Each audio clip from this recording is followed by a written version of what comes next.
there and welcome back to some more Forza Top Gear laps. Today we are taking a look at some more German cars. We begin with the 2019 Porsche 911 GT3 RS, 514 horsepower, 346 foot-pound torque, 3,153 pounds of weight. The ultimate Porsche 911, aside from the fact it isn't the ultimate Porsche 911, because of course the number one rule of the ultimate Porsche 911 is it's never quite the ultimate Porsche 911, because Porsche can never have quite enough 911 variants. Yes, the GT3 RS, not quite as ultimate as the GT2 RS, but it's still pretty up there. This is the 2019 model, which is a 991.2, because we do not have a 992 version of the GT3 just yet. Although that being said, this car isn't that much more of an improvement over the 991.1 version that we already had in the game. That car came in purple, this one comes in green and has a stripe, which means this one is better. As far as this one goes to drive, well, it's a 911 GT3 RS. You would expect it to be excellent, and it is excellent, if you can get it right. You see, this is a hard car to get it to behave, which I guess would be expected for a Porsche 911, but maybe not one of the newer ones. If you can get this car right, there are a few things in this game that are quicker than this, but it's weird. It is a tricky car to drive, it has to be said. Next up, the 2015 BMW i8, 357 horsepower, 420 foot-pound torque, 3,380 pounds of weight.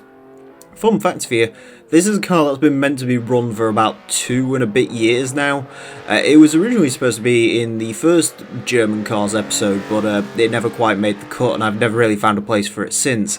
At the time, it would have been a hot car. Of course, now it's actually been discontinued, as it was BMW's first real foray into the whole hybrid electric new era of cars. I've never really been a fan of the i8. I really don't get why people like the way it looks. I just think it looks a bit weird, and it also looks like a 911's coming out the back of it, which is very strange. I've spoken about that before, you can never unsee that. Yeah, car which I've never really liked all that much in any way, but I guess it's cool for a hybrid. I don't know, I actually like hybrids, just throwing that out there. Anyways, as far as this goes to drive, I was expecting understeer, which it does have. I wasn't quite expecting it to be as awkward as it is. I can't get a feel for this car. It's really quite strange. It doesn't feel correct. It feels strange. It's really hard to put your finger on it, but it's just, I couldn't get along with the way that car drove.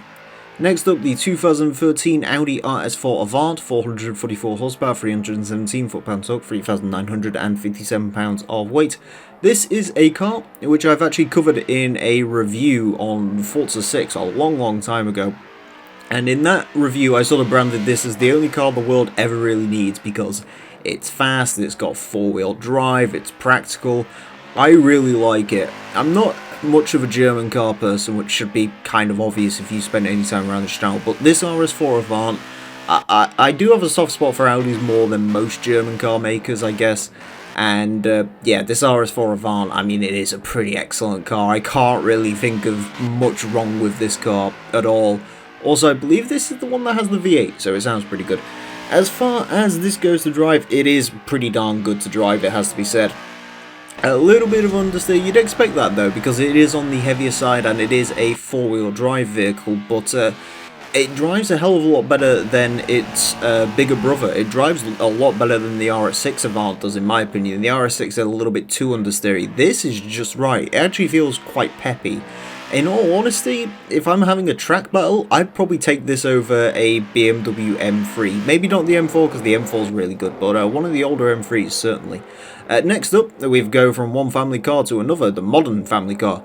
The 2012 Porsche Cayenne Turbo, 500 horsepower, 516 foot-pound torque, 4,784 pounds of weight. This is the heaviest car here today, and probably the ugliest car here today. The 2012 Cayenne, when it doesn't have a front number plate, which this one doesn't, it is a very distressed looking vehicle. Of course, we have actually had the more modern Cayenne go around before this one, because that car was newer, so that was the one that went round. The more modern Cayenne I do kind of like. It's got active aero, which is kind of funny, and I actually don't hate the way it looks. I still wouldn't really go for a Cayenne I don't really like the sports SUVs. I think if you're going to have an SUV, you know, have a proper mudslinging one or have a really comfortable one. I don't really get the point of having a sports one. I'd get an XC90 T8 personally, but that's me. As far as this goes to drive, it is, again, awkward. Very weird and hard to drive quickly. Just trying to deal with the understeer and the weight is a little bit of an issue in this one. But as far as the SUVs go, it really isn't that bad. You can do a lot worse when it comes to SUVs. If you want a good handling SUVs, Porsche's not a bad shout. I'd probably go for the Macan though, personally. Next up, the 1984 Opal Manta 400, 265 horsepower, 221 foot-pound torque, 2,403 pounds of weight. This is the lightest car here today. This is Opal's version of a Group B car. It competed in Group B, but it was rear-wheel drive, I believe. In case you're wondering, power-wise, this was actually in one of the lesser classes, I think, so I don't think this car quite went against your Lancia Delta S4s, Audi Quattros, stuff like that. This was more against a few other cars. I'm not too sure how well the Manta did. I don't think it did particularly well, but it is fondly remembered, and the Manta is a pretty interesting car. Essentially the German Ford Capri, if you ignore the fact that the Ford Capri was a fair bit German. Anyways, as far as this car goes to drive, well, I've driven a lot of four-wheel drive heavy-ish cars, and coming to this, it was good fun. It's a really good car, this, actually. It's one of those cars, it's like a Lotus Elise or something of the sort, where it's a car where you just constantly build on your lap times as you find out how much closer you can get to the limit, and you can really push the limits in these things, and that makes them a huge amount of fun. Yeah, I rate the Manta. If you're going to drive something here for a little bit of fun, the Manta's definitely up there in cars I would recommend.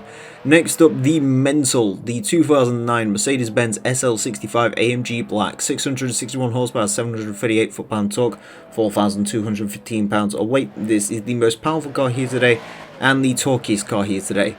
This car has been out for 11 years, and I still can't quite believe they made it. It is an SL, which is just sort of a smallish Mercedes, a luxury sort of roadster turned into a fire-breathing monster, V12 bi-turbo engine.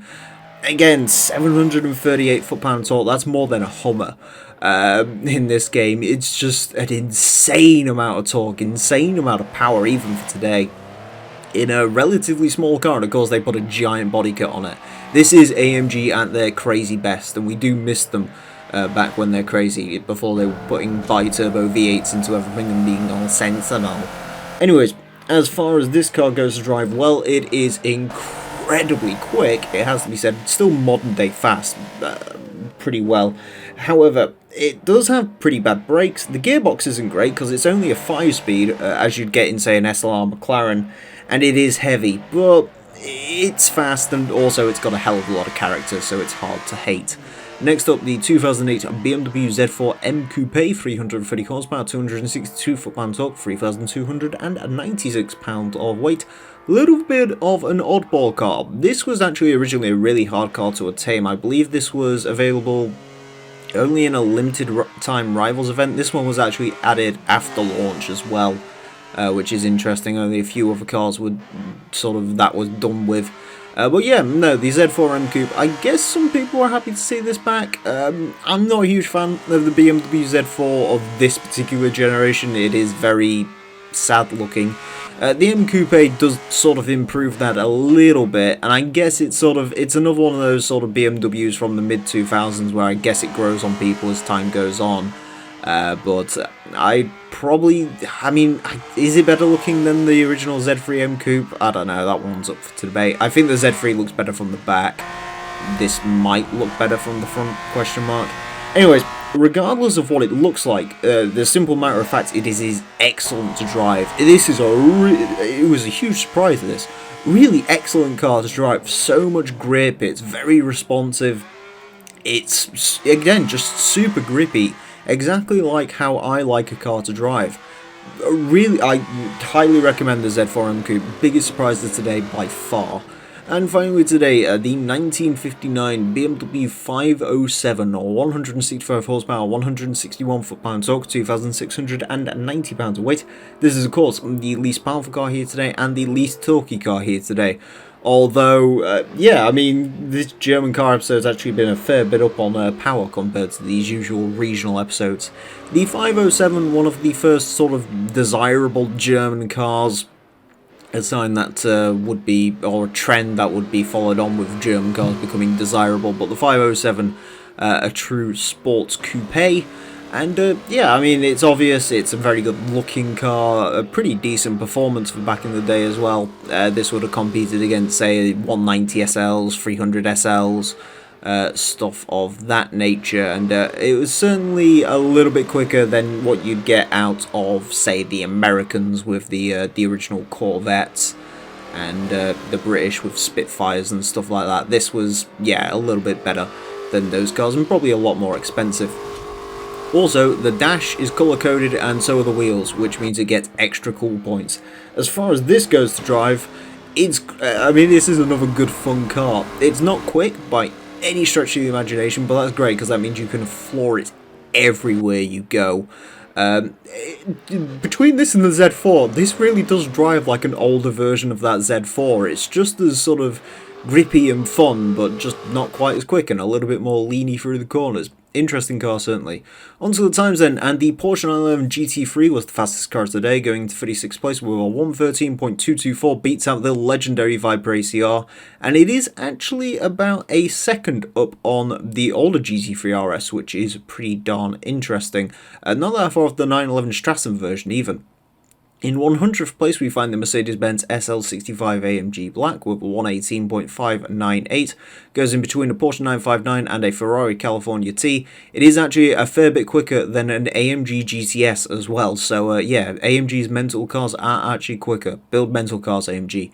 In 143rd place, we find the BMW i8 with a 120.816. Actually quicker than an AMG C63 S Coupe. Which isn't too bad, slightly off of a BMW M6, but considering the power deficit, yeah, the i8 did really well, especially considering it wasn't the best car to drive. In 155th place, we find the Audi RS4 Avant with a 121.432, goes in between a Cadillac CTS-V and a Mustang RTR, quicker than a 612 Scaglietti, quicker than a modern-day M5. Yeah, it's really quite good. It's not actually that far off the RS6 Avant either, which I think the RS4's better. In 182nd place, we find the Opal Manta 400 with 122.345. Again, another really respectable time. Quicker than a E92 M3, quicker than an Alfa Romeo 4C, quicker than a Honda NSX. Yeah, the Manta really did quite well.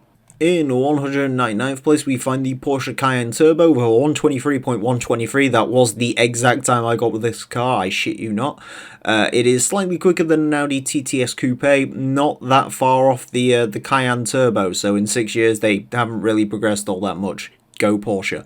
In 227th place, we find the BMW Z4 M Coupe with 124.483, goes in between a Lotus Carlton and a Nismo GTR LM road car.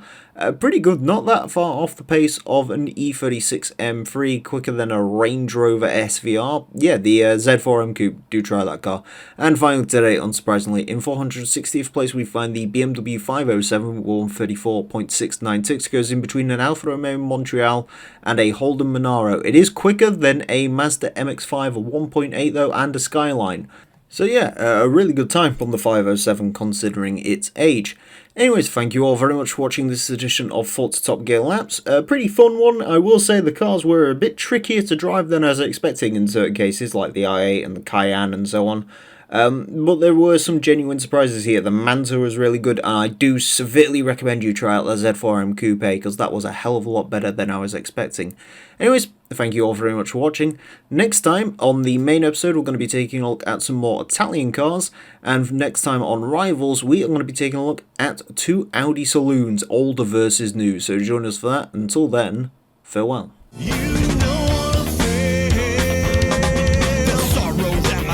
Knowing just where my hopes and dreams are going.